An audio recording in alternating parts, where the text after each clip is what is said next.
Matthew Ross, Bereavement Counseling. One challenge in elderhood includes physical, emotional, and social changes that can be quite impactful on individuals. Many individuals face various age related health issues or a general decline in their independence, leading to social isolation. The transition into the elderhood stage also leads to grief as many lose their peers and loved ones during this stage. Thus, one's identity may have to be reevaluated. This is especially true if an individual is experiencing chronic health changes or the loss of a partner. One challenge in this stage that an individual does not directly face is the emotional, physical, and financial challenges of caring for elderly loved ones. This can often lead to feelings of guilt, burnout, and sometimes resentment within caregivers, which is why transitional counseling is so important. Responsibilities of counselors in supporting caregivers.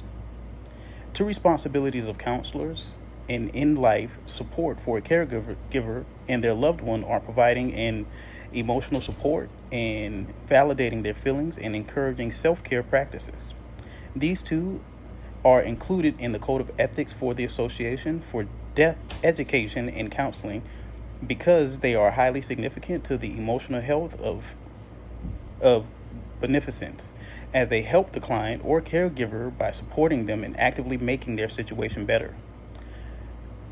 Providing emotional support and validation is important, and according to Zhu et al. 2020, emotional support nurtures resilience, allowing caregivers to manage their feelings of grief and loss effectively. That comes from page 234. Counselors should provide this support to people in need by providing empathy, a safe space, and non-judgmental listening. This would, of course, allow the individual to process their feelings and be more resilient in the face of grief and loss, which is important when a loved one is ill. Self-care is often the last thing on a caregiver's mind when providing support and attending to their needs. Counselors have an opportunity to positively influence caregivers by making them think about their well-being.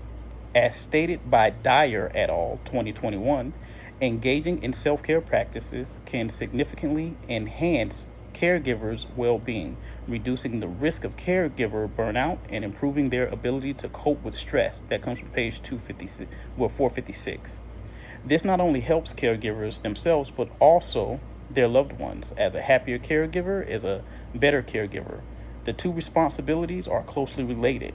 As the caregiver is depressed or in a negative state of mind, they will be unable to provide the proper support and care for their loved one. Thank you.